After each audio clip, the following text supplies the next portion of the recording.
what's up guys? This week I am coming to you with another book review. My name is still Nick Pell, and this is still coming from my blue room. This week's book, or I guess you could say this week's play, is Shakespeare's Hamlet. Many people have probably heard of this play because it's one of his most well-known plays. This is the edition I had. It's the Folger Shakespeare Library edition.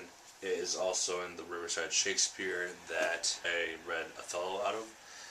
So you can read it from either one. It's the same text. First off, characters. You got the title character Hamlet. He is the Prince of Denmark, and he is the main character of this whole tragedy. Then you also have Ophelia. Ophelia is Hamlet's love interest. She's the main person that many tragic things happen to in this play, and there is one of these in every novel, as I said, or actually in every Shakespeare play.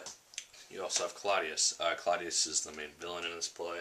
He is Hamlet's uncle and also the murderer of his father. After Claudius kills off King Hamlet, he inherits the throne because he's his brother, and the story kind of goes on from that. You have Gertrude, who is Hamlet's mother, and she was originally married to King Hamlet, and then once he got killed, she very quickly married Claudius, and that kind of leads to question where her true loyalties lie.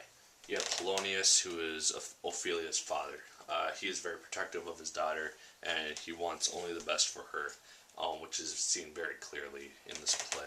He also dislikes Hamlet, and he's basically Claudius's advisor in the dealings of Hamlet. You have Laertes, who is Ophelia's brother. He doesn't really show up until the last couple acts. He dislikes Hamlet as well, for reasons that you'll have to read to find out. And then you also have Horatio, who is Hamlet's basically best friend and the person that Hamlet trusts above anyone else. Onto the plot. The plot begins basically a couple months after the death of King Hamlet. Towards the end of Act 1, King Hamlet appears before the title character Hamlet and explains to him what Claudius did to him and that he is the reason that he is dead. Angered, but staying smart. That's an important thing. Hamlet is very angry about this new revelation that has occurred to him, but he's also he still has his mind, and he's still thinking logically. He decides to kind of test what his father said, and basically prove to himself that Claudius did commit the murder. From there, Acts 2 through 5 happen. The rest of the story just kind of develops off of that and leads to the tragic end. That is Shakespeare. There are a couple themes in this play, as there are in any play of Shakespeare. You got truth and justice. Truth, as in Hamlet finding out the truth behind his father's murder. You got justice in figuring out the correct way to deal with that. Is it just go up and stab the guy as fiercely and as many times as possible, or do you do it cleanly? Do you tell the authorities once you figure it out? What is he to do? You also have deception, as Claudius being the killer. He has deceived the whole kingdom, basically. I believe only Gertrude originally knows that Claudius was the murderer because she, I believe, had something to do with the murder. Yeah, that's kind of the deception part in Hamlet, seen through that deception. Then you also have right versus wrong.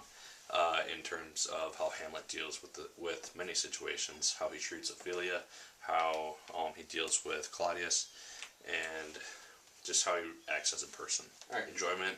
This was another book that I read from my AP Lit class last year, and I enjoyed it both times I read it. Once again, got more out of it the second time than the first time.